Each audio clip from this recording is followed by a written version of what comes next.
سلام. تاجیکستان در آستانه انتخابات پارلمانی قرار دارد. از حالا در شبکه‌های اجتماعی از جمله در فیسبوک، کانتاکت، مایمیر و رسانه‌های دیگری مستقل این نوشته‌ها به چشم می‌خورد که گویا دولت تاجیکستان و حزب حاکم خلق دموکراتی خواست‌های خود را به حزب‌های دیگر تحمیل می‌کنند. برای آنها یک نوع برنامه می‌سازند و آنها به خاطر مراسا مجبورند این خواست‌ها و برنامه‌ها را اجرا کنند.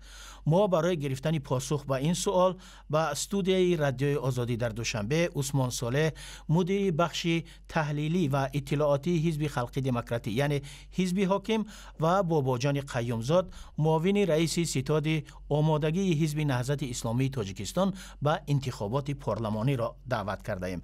نخست میخواهم از جناب قیومزاد بپرسم تا کجا این دعواها درست است که بعضی حزب‌های سیاسی کنونی با کمک خود حزب خلق دموکراتی ساخته شدند تا در کشور فضای بسیار حزبی به وجود آید و در معرکه‌های انتخاباتی آنها نقش برایشان واگذار شده را اجرا کنند. شاید مثلا این دعوا، این ادعا یک ادعای بی اساس، چندان بی اساس هم نباشد و بسیاری ها نه تنها احزاب و حتی که مثلا بعضی کارشناسان هم بر این نظر هستند که مثلا و حتی اصطلاح حزب های کیسگی را هم تا حدود استفاده می شود و در جامعه ما میشنویم و فکر میکنم این از یعنی ساختن حزب ها اصلا یک یا اینکه کمک به پیدایش حزب ها میتواند دو جنبه داشته باشد، یعنی هم جنبه مثبت و هم جنبه منفی. بله. جنبه مثبت آن این است که مثلا در شکلگیری یک یعنی روند سیاسی و تشکل یک فعالیت سیاسی در جامعه این میتواند مؤثر باشد و یک گونه جامعه را به سمت بسیار حزبی و به فرهنگ رقابت سالم یعنی که آشنا کند و سوق دهد. ولی جنبه منفی آن این است که یک حزبی ساخته شده و نمیتواند همون کاری را انجام دهد که یک حزبی به طور طبیعی به وجود آمده آن را انجام میدهد. یعنی در رقابت ها همیشه یک حزبی که مثلا با کمک یک حزب دیگر یا اینکه با کمک حکومت یا یک نهاد ساخته شده است حتما با اون در رقابت ملاحظه کاری خواهد کرد. تشکر. و جناب عثمان صالح جواب شما به این سوال و به گفته‌های جناب قیومزاد چی است؟ شما هم موافق هستید؟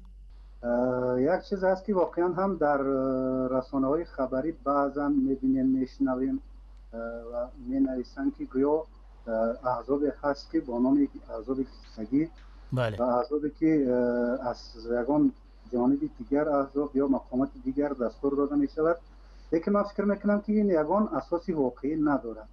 بله. چون که هر کدام حزبی که در تاجیکستان فعالیت میکند، امروز 8 حزب سیاسی فعال هستند، همه این حزب‌های سیاسی در زمینه آیین‌نامه و برنامه‌های خودشان فعالیت میکنند و یگان خیل دستور یا که عموما نشان داد از جانب فرض کردیم حزب حاکم یا که احزاب دیگر یا مقامات دیگر این خیل واقعیت نیست.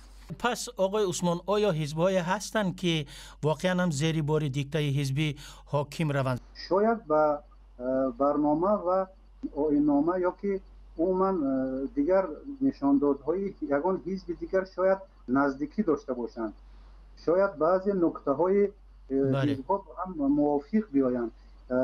مثلا بعضی نکته‌های حزبی هم بگیم حزب سوسیالیستی یا حزب اگراری تاجیکستان یا دیگر حزب‌های سوسیال دموکرات یا دیگرش با بعضی نکته‌های حزب خلقی دموکراتی شاید موافق بیایند، لیکن معنای اون را ندارد که ما این حزب‌ها تحت تأثیر یا نفوذ حزب یگان حزب دیگر باشد یا از جمله حزب خلقی دموکراتی.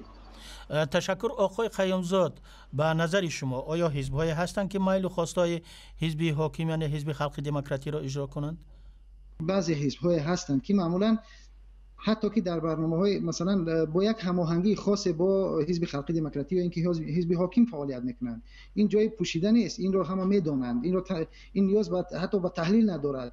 هدف‌های برنامه‌ای را البته در نظر دارید آقای قیومزاد؟ بله.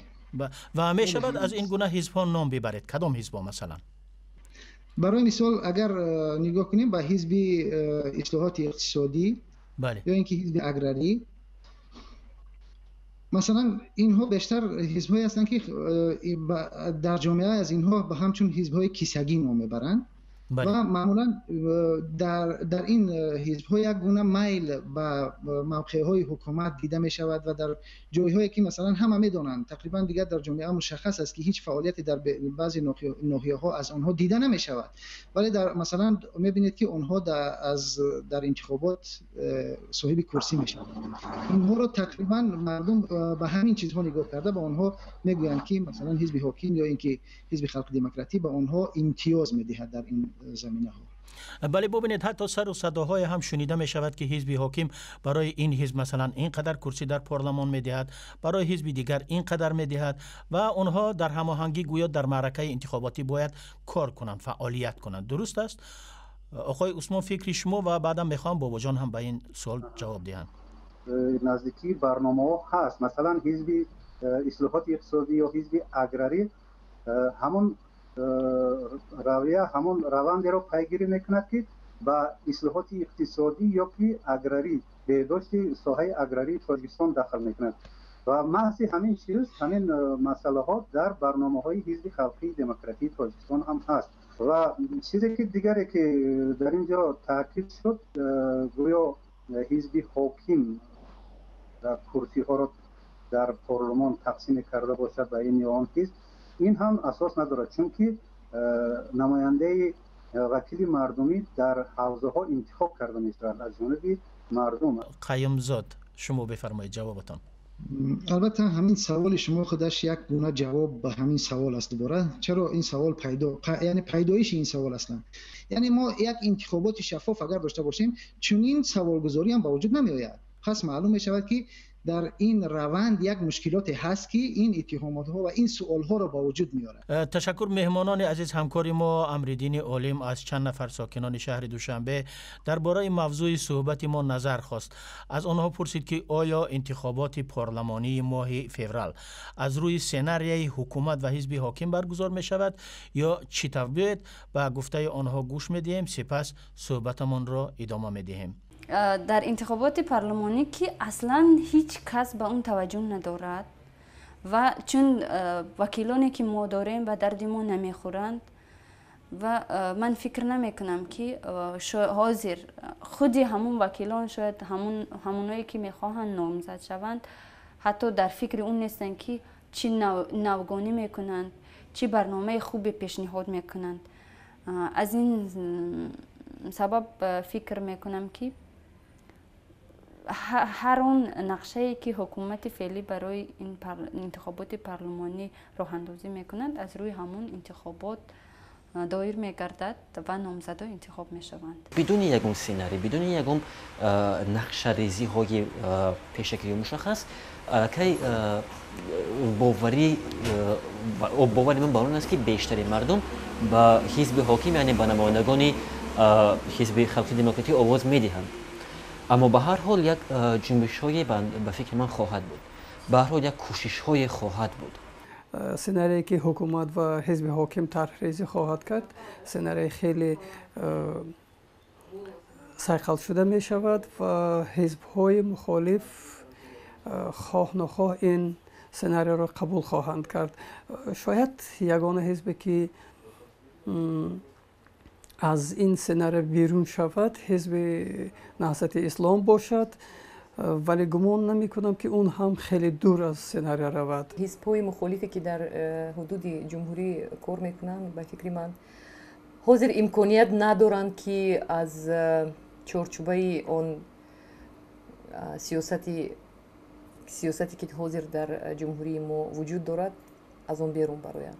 خب ببینید نکته دیگر را هم نباید فراموش کنیم که در همه کشورها در جریان هر انتخابات به اصطلاح بازی‌های سیاسی بین حزب‌ها وجود دارد. تکرار میکنم در همه کشورها لجام این بازی معمولا در دست حزبی است که نیرو دارد، توان دارد یا قدرت دارد. البته این به آن معنا نیست که این حزب برای رسیدن به هدف‌های خود از ساختارهای دولتی و حکومتی استفاده برد. در تاجیکستان چطور است؟ آقای قیومزاد شما چی میگویید؟ معمولا درست است که در هر حزب در کشورهای مختلف یعنی از این فرصت ها استفاده میبرند، ولی معمولا در کشورهای جهان سوم این فرصت ها غیر مقصدناک استفاده میشوند یا اینکه نادرست استفاده میشوند. و در جامعه ما نیز از این روند مستثنا نیست. مثلا اگر شما نگاه کنید در انتخابات سال 2010 ما مشکلات زیادی داشتیم با مقامات، وقتی که در روند تبلیغات حتی مقامات ما آگاهی ندارند که حزب سیاسی میتواند مثلا از فرصت استفاده برد و حزبش رو تبلیغ کند، برنامه حزبیش رو تبلیغ کند. جناب عثمان صالح، آیا حزب شما این گونه بازی ها را میپذیرد و در چه شکل؟ نه، من فکر میکنم که همه گونه انتخابات هایی که برپا میگردند در اساس قانون درباره انتخابات درباره انتخابات صورت میگیرد، هم انتخابات در مورد پارلمان و هم انتخابات در مورد انتخابات پرزیدنتی جمهوری و در مقامات محلی. هر چیزی که در چارچوب قانون اجازه داده می شود ما همین چیز را میپذیریم. با تشکر از مهمانان ما در استودیوی رادیوی آزادی در شهر دوشنبه، عثمان صالح مدیر بخش تحلیلی و اطلاعاتی حزب خلقی دموکراتی و باباجان قیومزاد، صحبتمان را به پایان میبریم. خدا نگهدار.